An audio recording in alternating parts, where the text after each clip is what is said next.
Hello, this is episode 3 of Soul Bridge. This is our first episode with a guest. We have our new friend Radha, who's been a clarity coach for over 50 years. She's full of insight and wisdom. And this episode is actually an impromptu episode. We got on a Zoom call with a totally different objective, but as the conversation started to flow, we got the insight of, hey, maybe we just shoot an impromptu episode right now. And that is exactly what we did. So thank you for being here. And here is our episode with Radha. Well, I feel great and I'm happy to be here, and I'm grateful to both of you to be open to hear what I have to say. Thank Cool. you. Thank you for being with us. We appreciate it. Perfect. So my first question is, I remember last session we did, what was it, the Masterminds group, you said that at a young age, you knew what you wanted to do with your life and you pursued what that was. And could you tell me, like, what was it that you knew you wanted to do, and what does that look like? Okay. Well, I don't know that it was that young, because I was because when I was 28 years old, I was married and I had 2 children. I'd been married for 10 years. And I wasn't very happy. I was very unhappy about what was going on in my life. And I began to go to a group which was led by a man who did Gestalt therapy. I had no idea what that was, but I was really desperate. And I'll take one moment to tell you what it is. Gestalt therapy is actually that which all modern psychology is based in. And the man who created it, his name is Fritz Perls. And he was a student of Freud, and out of frustration with analysis, that's how, from that frustration, Gestalt therapy. And in the simplest and quickest terms, I'm going to explain to you what Gestalt therapy is. 1, you're responsible for the reality you create. 2, the world is as you see it. It is not that the world is the way we think it is. Each one of us has our own world. For instance, I could walk into a theater and go, oh, the noise is horrible, I can't stand it. You can walk in and go, oh, wow, it's so full of energy, I love it. The noise level hasn't changed. The person experiencing it, each has their own. And so we project that onto our world. So we create our world by what we project. Okay? And that many of us have unfinished gestalts, that's unfinished moments in our lives. And those unfinished moments tend to replay themselves over and over and over again until we learn how to come to completion, and then they just dissolve. That doesn't mean they didn't happen to us. It doesn't mean if you were physically abused but you will no longer be identified with that. You will know that that was something that happened to you. You went through it, you came to resolution, and literally you're at peace. Because acceptance is not a verb, it is a state. So when we are in acceptance, there's nothing more to do. So that's what Gestalt is based on. It's based in, you must be in the here and now. So I'm sure all the modern therapies and all the jargon, the way the young people talk, comes from that era of that kind of psychology. It was a big change. It happened in the 60s, a lot in Esalen, California, and other places. And that changed how people began to look at their own predicament in life and what they could do about it. So I went to this Gestalt therapy weekend, and I was at the time, and I'll only tell you my age at the time because of the relevancy, I was, at that time, I was 22 years old. My mom had died when I was 10.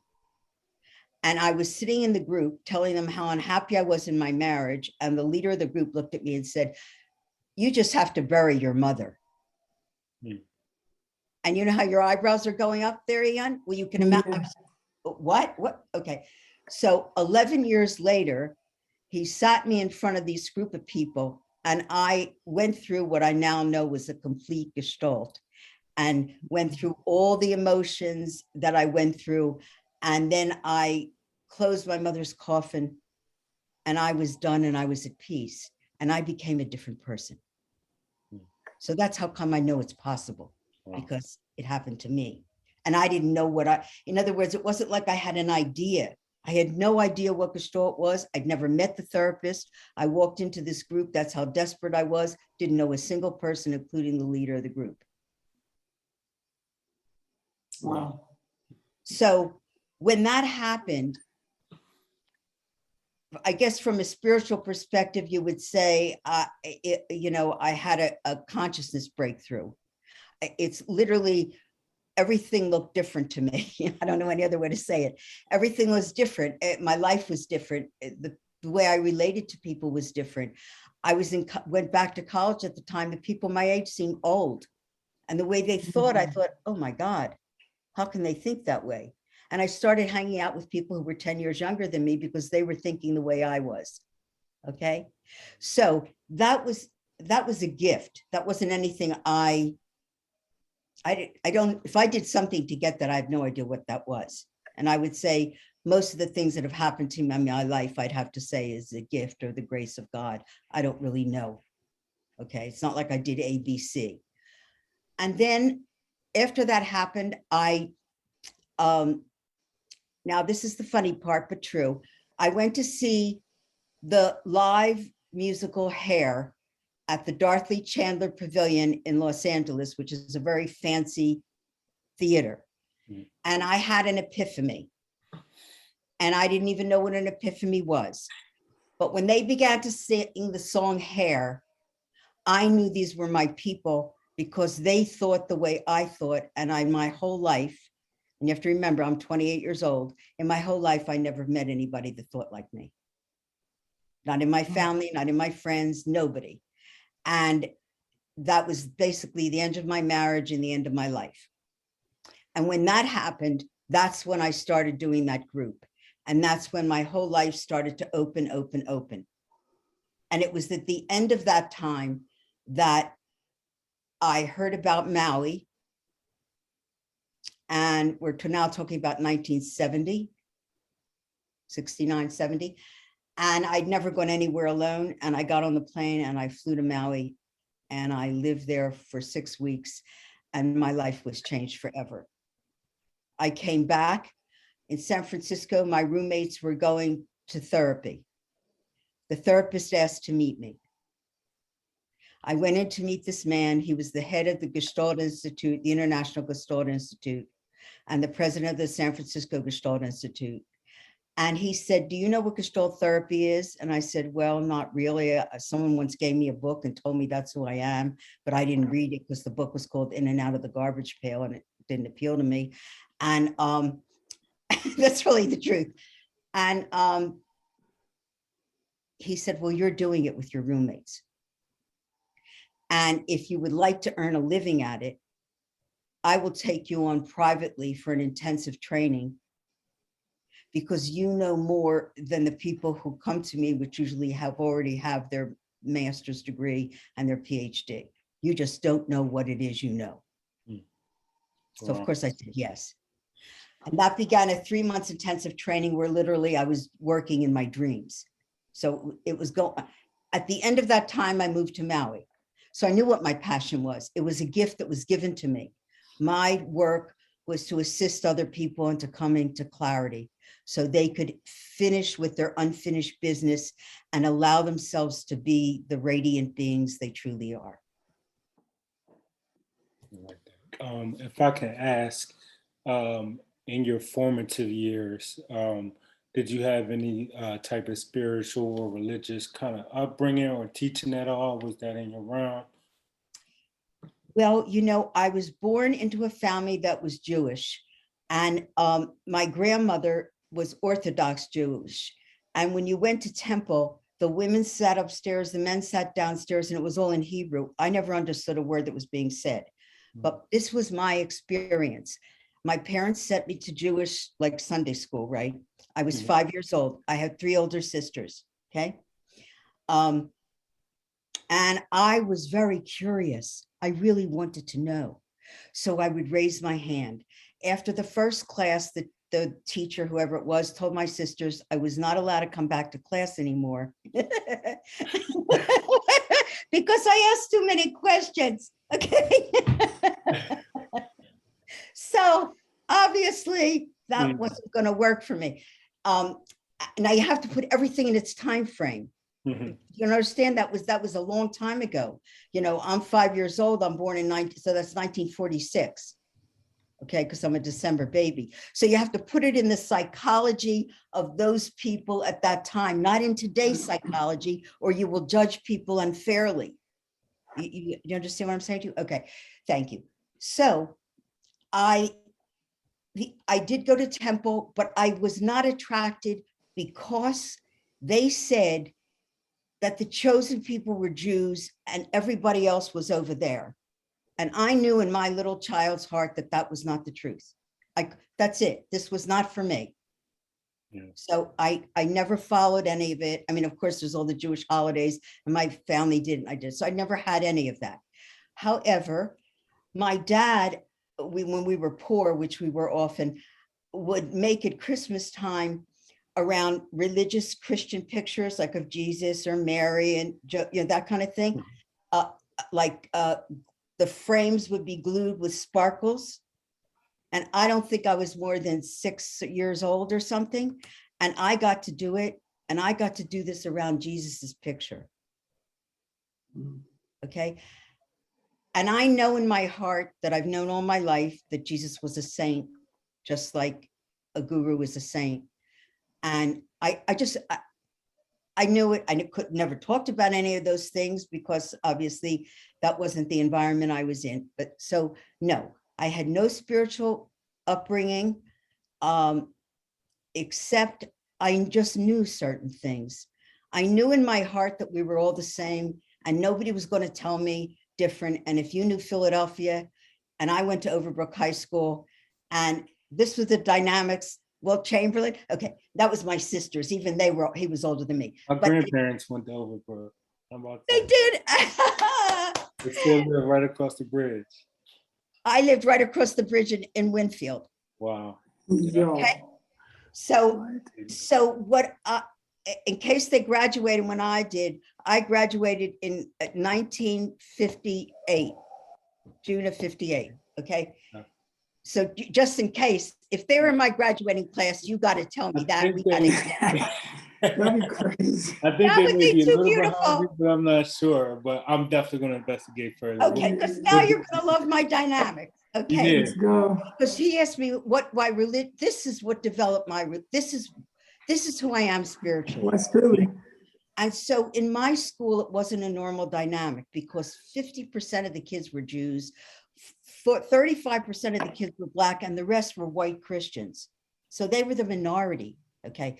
So when it came to graduation from high school, okay, well, we went to parties. Of course, there were all Black and white kids at the party because that's what you did.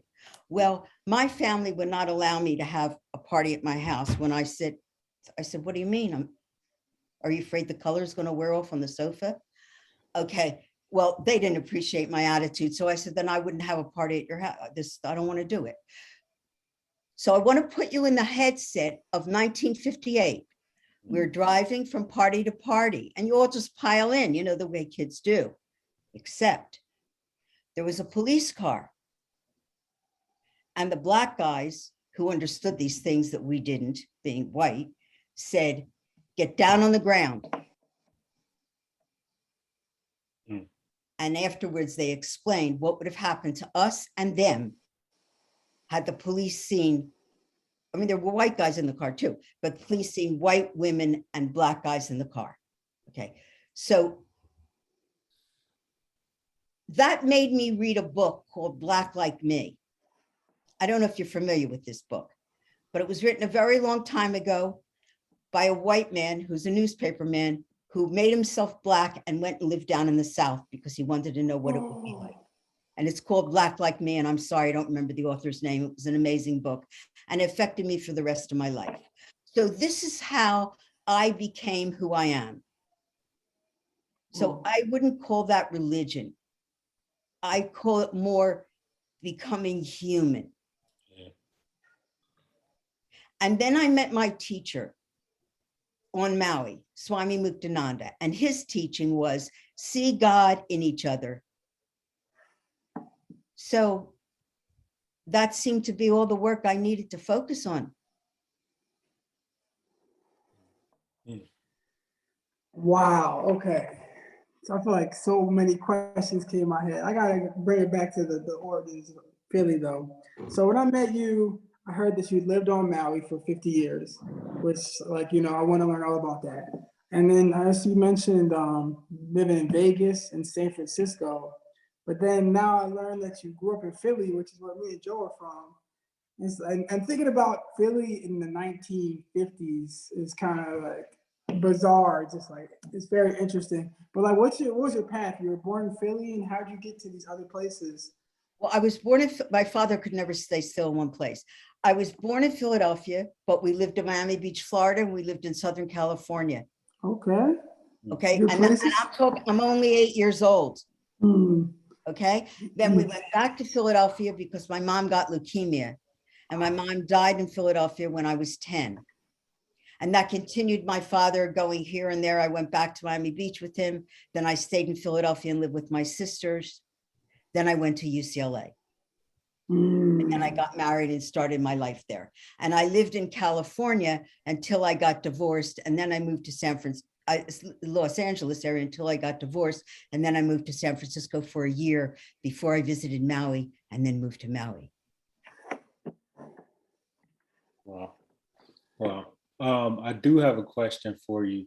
A little bit earlier, you mentioned that at a young age, you kind of understood that, you and you've had multiple examples of kind of this inner intuition of just knowing some things. And you also mentioned, you knew whatever adults told you, you kind of knew something different, and that you were your own parent and that you had to make your own path. What did that look like early on? Like, when did that start, and like how did that, maybe take you off a like non-traditional path?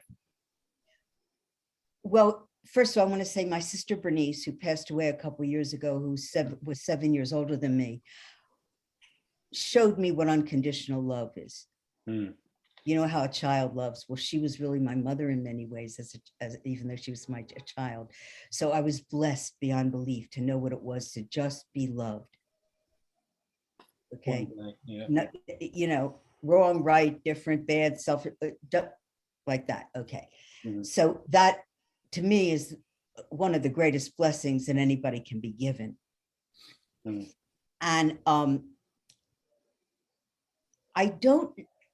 I remember all of my life of just observing the adults in my environment and literally looking at what were the qualities that I liked and admired.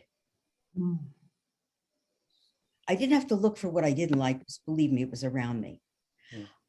I mean, what people called funny, I did not see the humor in it. I thought it was mean. Now, I was told I would grow out of these things. So I know I was this way all my life, because all my life I heard my legal name is Sheila. Sheila's different. Sheila's different. And I mean, from my sisters, from everybody. And so obviously I was different. I don't know why, but I was different. And it was lonely. I can tell you to be different. It was lonely. When I went on dates, I would talk to the guys and say, do you understand what I'm talking about? That isn't usually on a first date, So, but I guess in a way it was like a blessing that I had this longing to understand, a longing to know, even though I didn't know what it was I wanted to know. But I know that I looked at people to see what was admirable and how I could be that way. Mm. And I, it didn't come from education. I don't know. I guess it was, we all have certain gifts that we're born with, and we all have certain limitations that we're born with. And our environment either nurtures or, damages in whatever way. Because I mean, I knew abuse and I knew abandonment, and I knew rejection, and I knew a lot of those things throughout my very, very young life.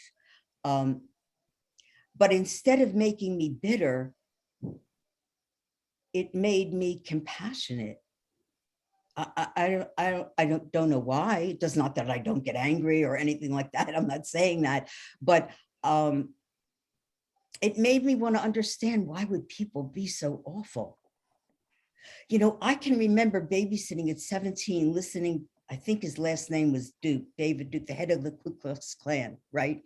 And he had scared me after death because they were always talking about Jews and Blacks and Catholics and okay. But I made myself listen to this late, in those days, television had 3 stations. I made myself listen to the interview. I had to understand, what would make this man think the way he thinks? You know, how could he believe this? And even though I was scared to death, I mean, in other words, what I'm saying, what he said scared me. The energy that I felt in my body was terror and fear. I felt that I need to understand what motivates people to behave in the ways that they behave. And so I think that's kind of what led me. And no, I don't think it's a regular path, because I had students at this college preparatory school who once had said, oh, I want to be just like you. And I said, no, you don't. You want to go to college, you want to get your degrees, you know, because my degrees, okay, and I'm only telling you this only so that you know, or any of people, young people who don't have the traditional life, don't think that means you can't have whatever you want. Does it mean you have to sacrifice? Yes, but anyway, everybody has to sacrifice. Does it mean you have to really stick to it? Yes, but everybody does. Does it mean you have to give up things and remember your goal and stay on purpose? Yes. Does it mean that you have to stay healthy? Yes. But if you want to have a good life, all of that means that whether you have a traditional life or not a traditional life, right? So we have a choice, and the choices that we make matter. So, you know, I went to school for 2 years, right? I got an associate degree. Then I was taken on to learn this Gestalt training. There were PhDs and MDs. That's all that were in the room, and me. Okay. With my AA. And I went to Maui. And I put a little 1x1 inch ad that said Gestalt counseling, because I couldn't call myself a therapist because I didn't have the degrees, right? I got a phone call from a Dr. Rich Panza, who worked at the Maui. And you couldn't imagine how amazing this is, because in 1972, when I moved back there, Maui was like America, the mainland, in 1950 or 45. There was one radio station on Maui and one movie theater that only showed Filipino porno flicks. Okay. I only tell you that so you get a sense of the, all right, the reality. All right. So we're not in America, so to say, we're in a third world country, but we're in heaven. Okay. This Dr. Panza calls me on the phone and says, I'm leading a Gestalt group. Why don't you come and sit in? I walk in the room, I sit down, there's about 15 people in the room, and he says to me, just jump in and work with whoever you want. At the end of the group, he says, I was going to announce next week, but I think I'll announce it now. I'm leaving the island in a month, and I recommend you all go work with her. For me to be handed there's one therapist on Maui that has had a practice for 40 years. That's it. And now there's me. He handed me 15 clients. So obviously, if you read any of Castaneda's books, I was in the right place, the right time. This was my power spot, okay? So I landed on Maui and I was handed my job, okay? No degrees, nothing. The psychiatrists would come and work with me. They sent their children to me. They sent their parents to me. Why? Because what I taught them worked. That's why. So to me, it was all grace. But what I'm saying to you is all of those things could have been obstacles that I could have said I could never do it. Right. I mean, when I went to Maui, I can't tell you how many free open houses I would give. Sometimes nobody would come. So, but that's okay. Nobody was meant to come. That's all right. But who was meant to come came, because I'm not for everyone.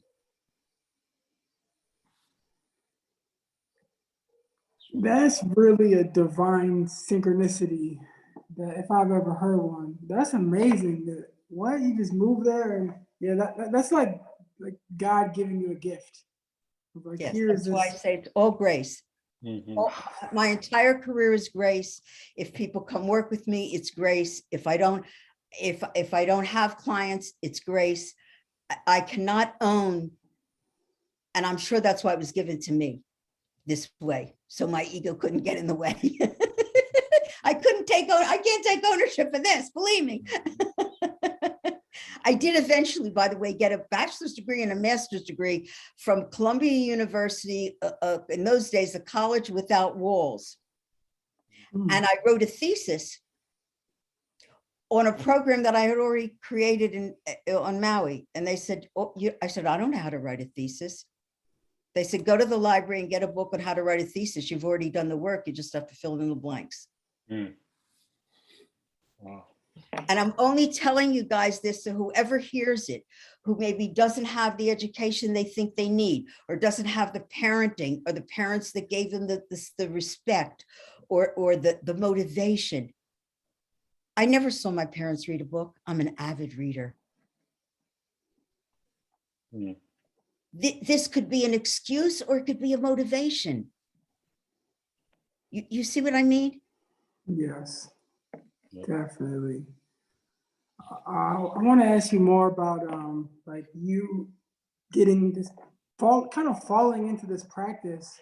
I guess my first question is, what was that like going from no customers and just kind of feeling out a new experience to now I have 15 customers and I have to help out all these people? That seems kind of overwhelming. Kind of a two-part question. Also, could you just tell me more about what you teach? Like you said, like what you teach works. Could you also describe what that is that you teach? Okay, so the first part of it is that the man who trained me, Sid Gershenson, I don't know if these people are even alive anymore. Okay, the man that trained me insisted that I start a group immediately and tape the group and give it to him. So the training he put me through in 3 months, I should probably tell you what it was. I had 3 private sessions with him a week. I had 3 groups a week that I participated in that he led, okay? And I had to lead a group myself, and I had 3 roommates, and they became the members of the group that was taped that he critiqued. And once a month, I did a weekend workshop overnight with him, okay? So, and when I tell you that I was doing the work in my sleep, I am not exaggerating. In my sleep, I was doing these Gestalt processes and everything else. I was working literally 24/7 for 3 months nonstop, at the end of which I moved to Maui. So that's the first question. Okay. The second part of the question is this. I do whatever the person who sits in front of me is telling me without words that they need in order to come to clarity about their situation. And so the methods over the years has changed as I myself evolve and am more able to see that it doesn't really take as much work as I thought it took. Okay, so sometimes you might have to beat a pillow. Sometimes you might have to stab your attacker to death, like you would do doing the Gestalt process, all of which I've done. Okay, you're using a pillow. The rule is you never hurt yourself or anyone else. Okay, so but you get that energy out. So it can go from there, but that's not always necessary. Sometimes it's a matter of going inside and breathing into it. I don't have a way of saying, this is how I work, because the person comes and really shows me how they need me to work that day with them. and then I do accordingly. Because as a clarity coach, I know that within every person, you have a place of clarity, a place of knowing. And if, as long as I am where I am when I'm working with you, it's easier for you to be where you really are and who you really are. And when you go there, you've told me certain things, I listen to you, and then I say, okay, now I want you to close your eyes and I want you to go inside. And I will ask you a question that arises in me based on what I hear you're really saying. Mm. And I will tell you then to take, I don't think it takes more than a minute or two. I'll say, trust the first answer that arises. It may come in a picture. It may come in a sound. It may come in words. Trust the first thing that arises. And then I ring the gong and I say, what does your clarity show you? And the people tell me. And I'll tell you, a number of years ago in 2008, I was given an opportunity to do a webinar, which I'd never done, and technically I could never do, but they were going to do all that stuff, and they were just going to bring me a group of people. And I said, sure, because I thought, gee, could I really be effective with people I never met, don't know? You know, there were 50 people in the group, and I had an hour and a half. I mean, how effective could I really be? So I was curious. So I said, sure, I'll do it. So, and this is how I know it's grace and not me really doing it. Okay. So what happened was I would get on, and let's say I would be talking about clarity in relationship. And I maybe talk for about 5 or 10 minutes. Okay. And then I'd open it up for questions. And I'd say, please tell me any area that you would like clarity in. Just give me your first name and tell me the area you want clarity in. The person would get on and I'd say, my name is Jay. Hi, Jay. What would you like clarity in? And he'd tell me, and we'd breathe together for maybe a minute or two. And I'd ask him a question and he would give himself the answer. That's when I knew that it didn't matter whether I was on the phone, whether I was in person, whether I knew your story, I didn't know your story. None of those things mattered, because the place where you're going and are, and where I am, doesn't need any of that. Everything that it needs to know, it already knows. That place has been watching us our whole lives, witnessing. What's your smile say, Ian? Oh no, I just love that, because it's affirming for me, and kind of how I see the world, is that, you know, we are spiritual beings that have lived multiple lifetimes in various different situations that we can't fathom in our conscious mind, and we do have like higher selves and spirit guides that are watching over us and helping us along the way. So it's cool to hear someone else say that, you know, someone that's, I can concur, not to cut you off, but a couple other themes that you were saying, Radha, come up often, and I think like in religion as well as everyday life, in terms of, you know, you saying like seeing the human in other people or seeing the God in other people, and then taking that, and like if you can operate from that level, then you can understand that somebody can have a message for you that it comes out of nowhere. You can ask them how the weather is, and their answer touches you in a way where it's like, wait, this is way deeper. It's a moment of clarity. How did this person know? Or, you know, the unspoken, I think is really powerful, especially when you find yourself more in tune. And I did want to ask a question, if I can, and I hope I recall this correctly, but I believe you were saying like with the Gestalt therapy, and it I think you're saying like it cycles, kind of like you have to learn how to deal with something to completion, or it's going to keep coming back around. So could you just like speak to that a little, because I for myself I can say that I've seen times in my life where it's like I go through something, get through it, okay, like I was able to I was able to conquer that. So give me 1 second.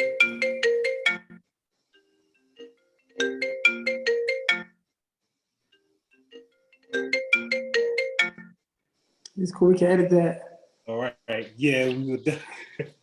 And a quick commercial break, but cycles and things coming around until you really learn how to complete the lesson.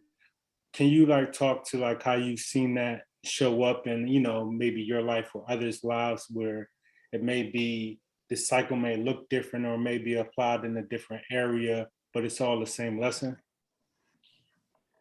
Well, we take ourselves wherever we go. Mm. And our ego is a structure. And please interrupt me. If I say anything you don't understand, please interrupt me. You're not being, I want to know that we're communicating. I don't want to talk at you, all right? So if I say something and you go, huh, please say, just raise your hand, I'll stop talking and you ask me a question, please, all right? So I always say that in any group I lead, this is yours, not mine. So, over the years, my understanding of completion has evolved. And so I would say it would depend when I was working with the person, what I knew, not from here, but from here was appropriate. So let's say, I'm going to give you an example from one extreme to the other, okay? So you can see, and then there's all the great gradations in between. So let's say someone was really mean to you, and you have a lot of anger towards them, but you don't want to take it out on them in the physical world, okay? But you can see that holding that anger in is actually damaging to you because it doesn't have any place to go. It's energy, okay? We can label it anger or whatever, but it's energy, and it's energy that has a particular impact on our physiology, our body, as well as our mind, okay? So let's say you come to my office and I see that you're like, you're ready to explode. So I might say to you, okay, Joe, this is what I want you to do. If you're in your room, like let's say you're on the phone, you're in your room, I want you to be on a bed, okay? I want you to have pillows all around you. I don't want anything hard around you, okay? Nothing, okay? And the rule is you cannot hurt anyone other or yourself, right?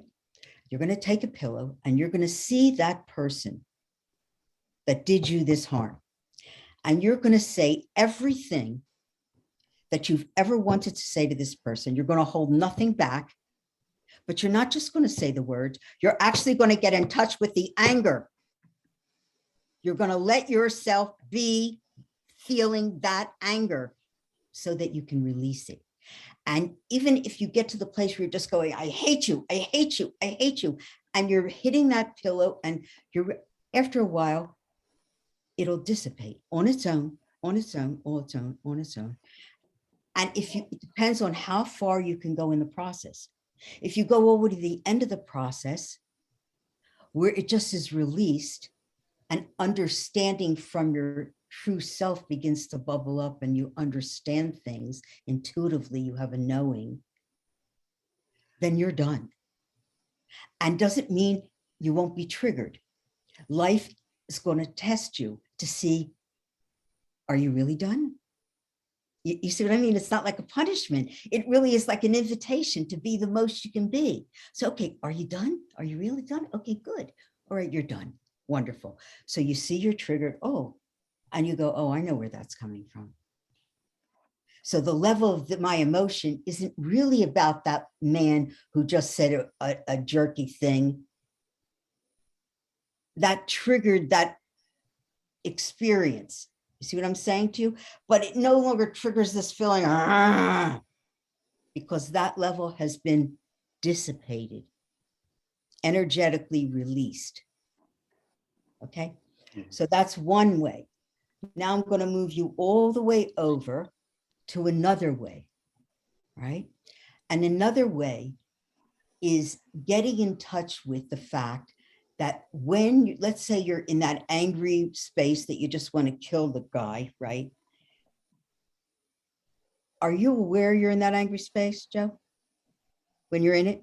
No, You're I not- think a lot of times you don't. So you've lost consciousness that you're angry. Blacked out, yeah. You blacked out. Okay. So I would need to move you back to right before you black out.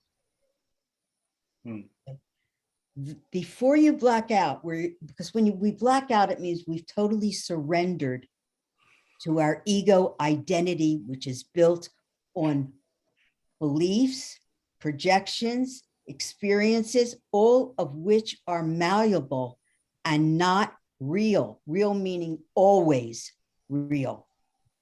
You know, that's why somebody who's a jerk to you one day can be nice the next day, which can be confusing. But you know what I mean? They have a lot of facets to us. Okay. So it's not a constant. All right. So if we come back to that place that witnesses me losing it, you know, okay, Radha, you know, if you keep going, you're going to start screaming and yelling. There's a place in me that sees that. I see that smile, Joe. That tells me you have a place in you that sees it, Joe. Come on. You're getting close to the edge. All right. All right. You're getting close to the edge. That's your power moment. That's your power moment. The moment we go, I'm the one witnessing this. And we begin to shift our identity to the witness, as opposed to the identity of I'm the angry person. This no longer the angry doesn't stay the same. We've created space. We're no longer identifying with the ego. We're identifying with who we really are, the witness of it. And everything dissolves. Because nothing stays without our attention. Right? I mean, there are 1,000 things going on at any given moment. We choose what we're going to pay attention to. Do you agree? Agree. Okay. Well, the same thing is in here. So I'm making a suggestion that you might consider what happens if you begin to pay attention to the witness of all of this. That's it. Ooh. Okay, I got a question. So this is personal. Do you have any like tools? So I resonate with that a lot. It's definitely in my life where I'm in certain scenarios, could be an argument with my partner, and you know she'll say something that'll trigger something in me, and I'll be at the point where in the past I was more reactive, where I just be really defensive and kind of push back and fight back. And now as I've worked through it more, I can start to kind of like create that space where it's like, I feel it coming up, but I have more of a capability to be like, okay, like, let me think about this. Let me take a step back and see that, you know, what she's saying, there's truth in that. And there's also parts that are hurting me. And I want to be defensive, but let me try to hear. And a lot of the times, sometimes it works, but a lot of times, like that voice gets drowned out by the anger or the insecurity or whatever it is. So like, do you have any tools for like at that moment when it's like the moment of truth, the moment of power, to like let your angel shine? Because sometimes I be talking to both, and then my demons just be like, no, fuck that. Like, that makes sense. Because part of you is trying to, and this is understandable, I know it well, part of us is trying to get rid of the pain. Part of us is trying to get Yeah, facts.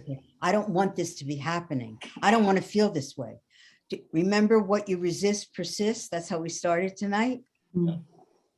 So when Yeah. we resist it, comes on stronger because we're feeding it energy. Right. Remember when you were a little kid, if your parents didn't give you positive energy, then you did something naughty, they'd give you negative energy, but you were still getting energy. Mm, Or getting their attention. right. So that's, you have to Mhm. think of it that way. You know, there's when we think of it that way, okay, so if I fight it, that's really just the other side of the coin. They actually go together. Because when I fight it, I'm making it more like it's really real. Yeah, I'm giving it energy. If the reaction is just going on and I'm angry and I know I'm triggered and I know I'm caught up and I'm not trying to analyze it, okay? Because that's really hard to do when we're in our emotions are churning, okay? If you got a tool, first thing I would say is I would say, have a timeout. Mm. And if you don't want, if you're like me, your voice is very telling and therefore a little anger or sarcasm or nastiness might get in it. So you want to just go like this, timeout. You tell each other this means timeout. See, like a T, timeout. and timeout. But you want to be respectful because when you're in an argument, there's a lot of insecurity. So you don't want to say timeout and the person doesn't know, are you coming back in an hour, a day, 2 days, 5 minutes? Okay. So you need to say timeout. I'll let you know in 10 minutes how I'm doing, if I can talk. And you leave the room. You don't let them to leave. You go away. You change your environment. If you could be outside, that would be ideal. If you can't, then you just go sit and look at something that pleases you, okay? And then you both have this place.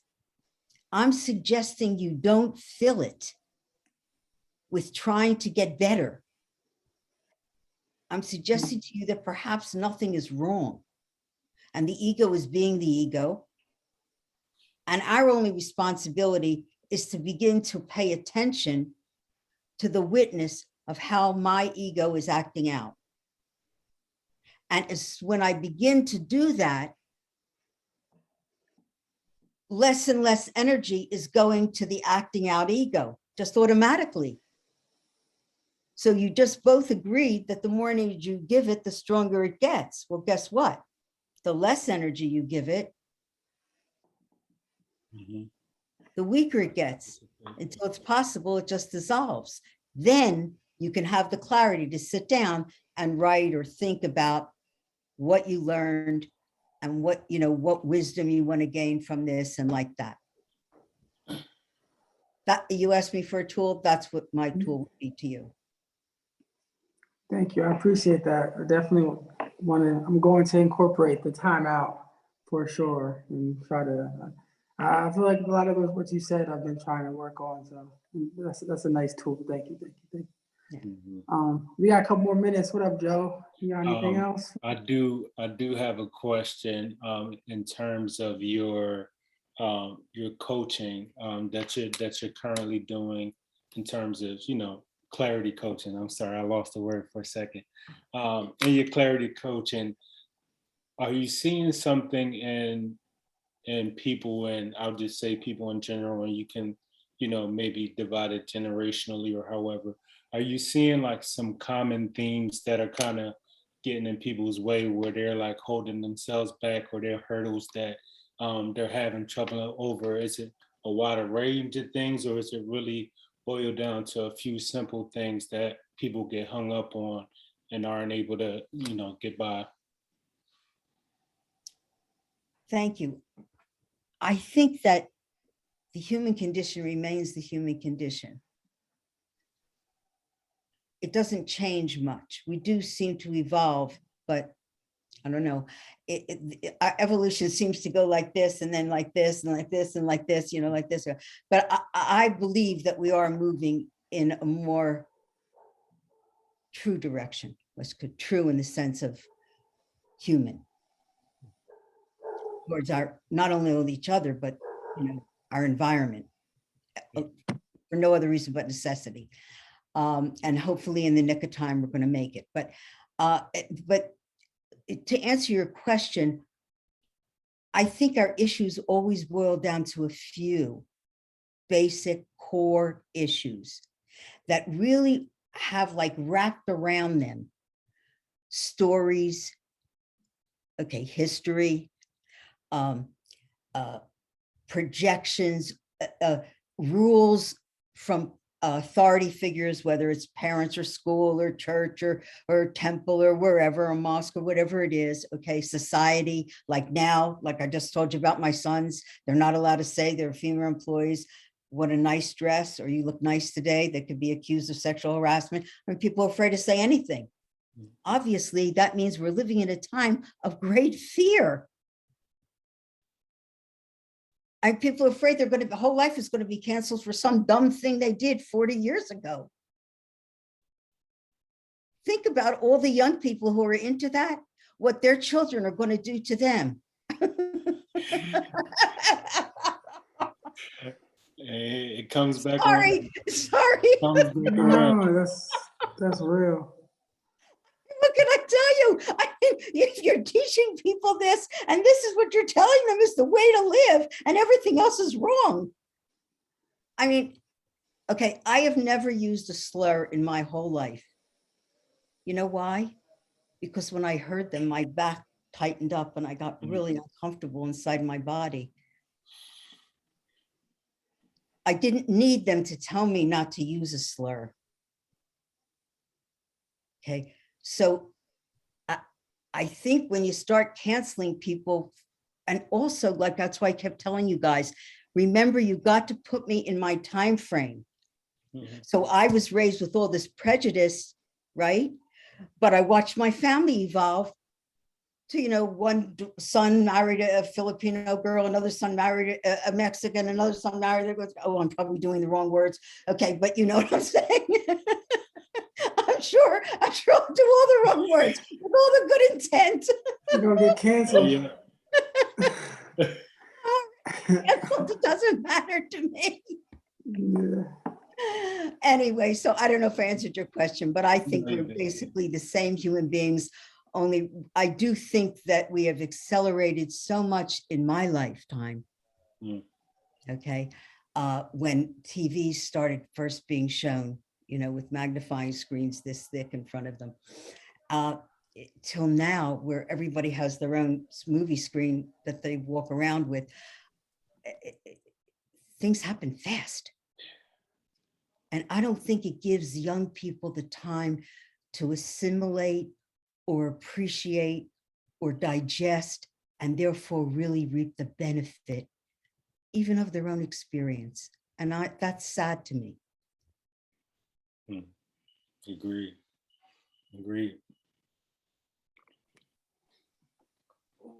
Yeah, I'll go for it. Whatever. Can you talk real quickly, like a little bit about what that transition has been like? It's kind of mind blowing for me for how fast humanity seems to be progressing. And for you were born in the 40s or the 50s, a very, very different time. 1940, a very, very different time from what it is today. And you've experienced, like you said, you moved to Maui, you said 69, 70, I hear? 1972, I moved there to stay. Yo, that's crazy to me. But yeah, could you just speak a little bit, like what's that been like? He froze up. I think I'll pick up for him. I think if you could just like walk us through what you've seen over the years and how things have accelerated. You talked a little bit about the younger experience and not being able to fully reap the benefits, but some other things that you've seen along this time span. Okay, well, I'm going to share with you something my granddaughter, who's in vet school and who on August 9th turned 25, said to me a number of years ago. She said, Graham, I said, I don't understand why the young people don't love America. I don't understand it. How can they not love America? And I do know a lot of its faults. And she said, Grandma, look at the times you lived through. You lived through the civil rights movement. You lived through women's rights, Martin Luther King. You lived through John F. Kennedy. You lived through all these glorious times when we could overcome, and we did. And when the president could say, ask not what your country can do for you, but for what you can do for your country. And that roused the whole generation. I have chills when I say that to you. That's how corny I am, okay? That's how I love this country. And that I should not get this emotional, but over America, what can I tell you? I hate to see us destroy the opportunity. But anyway, so she said, all I ever saw was that they caught and killed Osama bin Laden. Mm. That blew my mind. And it made me realize how sad it is how we don't educate people in our country about history, true history. Mm. Okay. To the best of our ability. All right. Because I knew about the McCarthy era. You may not even know what I'm talking about. That's when it was right after World War II, and he made America so afraid of communism that everybody in Hollywood was getting fired because when they were in college, they joined some club that they didn't even know what communism meant. They thought it was socialism, okay? They didn't know what they were doing, right? And then they went on to be business people in Hollywood. They were all canceled. There were federal investigations all over black and white TV at the time. All these people were blackballed. That was called blacklists of all these people. No, neighbors were turning in neighbors. It was a very scary time in America. I feel it would be good for young people to know we lived through that, we survived it, we came out the other side, and we became better and freer for it, because of it, so that they don't lose hope and feel hopeless. In other words, if you've never gone through these hard times and seen that you don't get stuck there necessarily, then you don't know you can overcome them. So I saw that in my life. I saw, like I told you, I couldn't have walked down the street with a black eye. And I only like to dance with the black eyes because they had the best rhythm. So, and I love to dance. So, you know, what can I tell you? It was the truth. And if you're from Philadelphia, you know I'm telling you the truth. Straight facts. That's it. It's a fact. It's not an opinion. So, in fact, I was at my son's graduation from UH, and I was dancing live on the beach, and one of the band guys came over to me and said, "Are you from Philadelphia?" And I said, "Why?" He said, "Because you dance just like the black people of Philadelphia." Wow. But anyway, to me, I was just dancing to the music. But anyway, so the point is here that I saw these things. I saw my own family go from prejudice to not prejudice.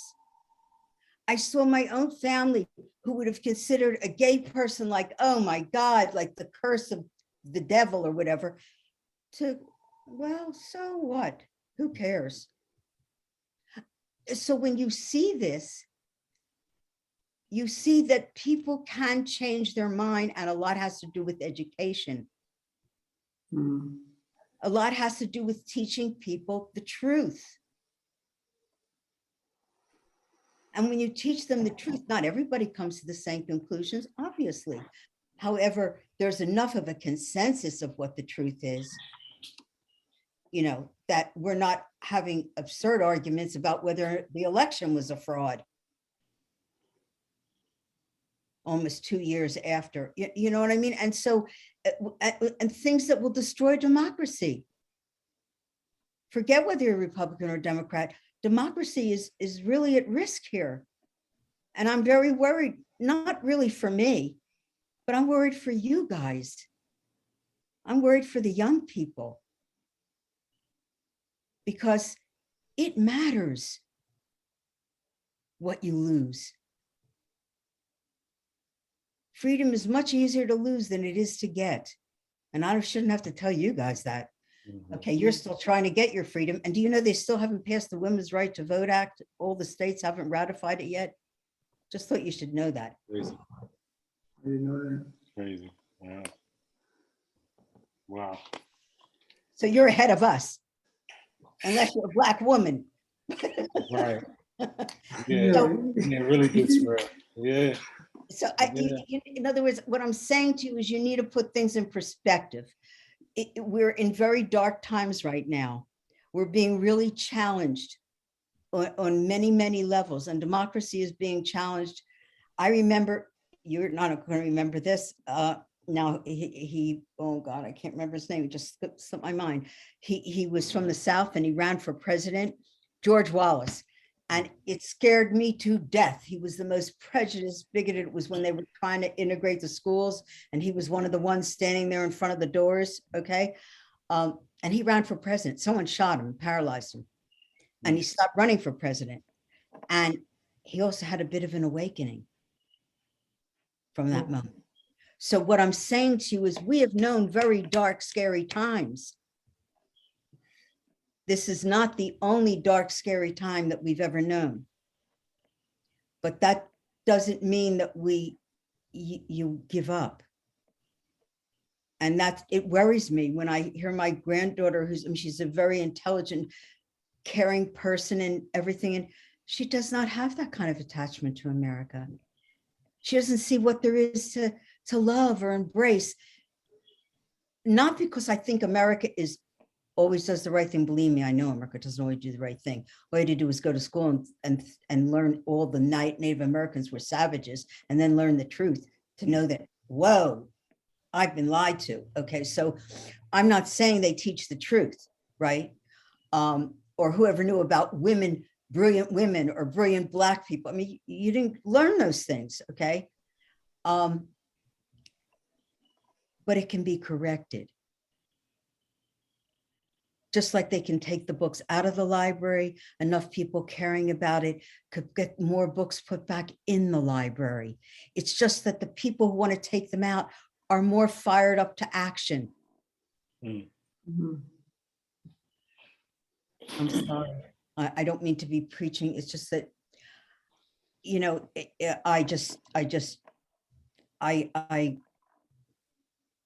care about the future of the young people, and I don't really feel that they've been given a true picture of life. And then life changed so dramatically with COVID. And so much, I watched some of my grandchildren, and I saw how they were affected, you know, and I saw how impactful it is. You know, I don't know if you know this, but human beings have 3 instincts. That's all human beings: survival, sexual, and social. That's it.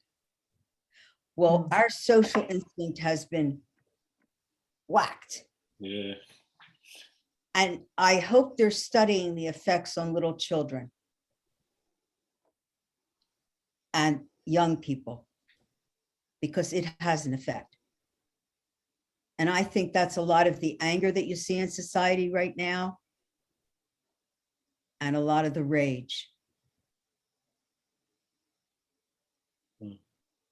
And I just think everybody needs some TLC.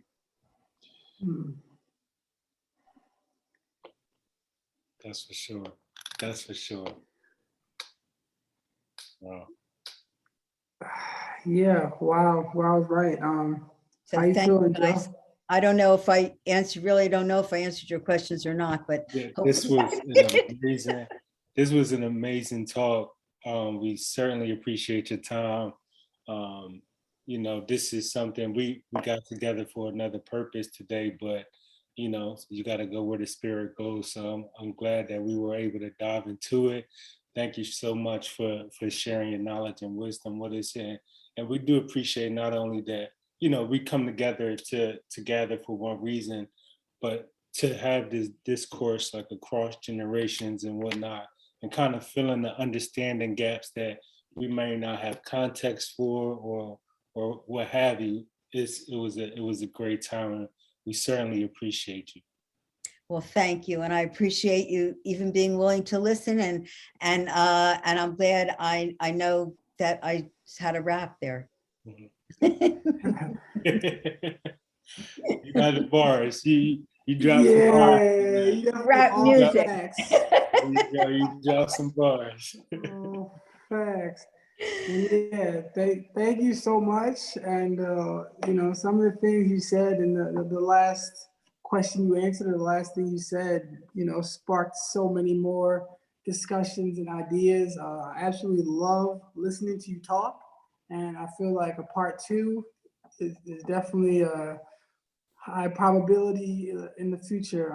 Because if it's not on camera, like I'm definitely, you know, I'm very blessed that we're becoming friends. So yeah, Well, I'm this gonna is shout out to a pleasure for me. I want to thank both of you. And I love your name, Soul to Soul. And I'm sure that's what drew me out in the way I did today. I went, well, you know, if this is where we're meeting, I'm at home. All right. Soul to Soul is that's one of our other names. That's one of the nicknames. We're Soul Bridge, but I'll take Soul to Soul, Soul Same Bridge. concept. Yeah, Soul Bridge is good. All the yeah, bridges. yeah. So yeah, thank you so much. Like, enjoy the rest of your evening. Joe Jeff, Thank my you. guy, Yeah. powered by the No. Sacred Inclusion Network. This is Thank you. brought everyone together. Good luck with Soul Bridge. And so you're serious, Ian? So you don't really need to talk to me tomorrow. I mean, I was kind of gonna do this, but I think it worked out the way it worked out. So Yeah, we obviously. we got what we needed. Like, yeah, we're good. I'll definitely be in touch. But Like all of my life, it was not planned. It just happened the way it happened. Okay. there you go. There you go. So blessings. You have a wonderful evening. Have a Yes, good one. yes. And anybody still listening, we appreciate y'all for being here. This was Thank you. impromptu and amazing. Thank everybody. Love all y'all. Love. Everybody. Aloha. Love. Peace.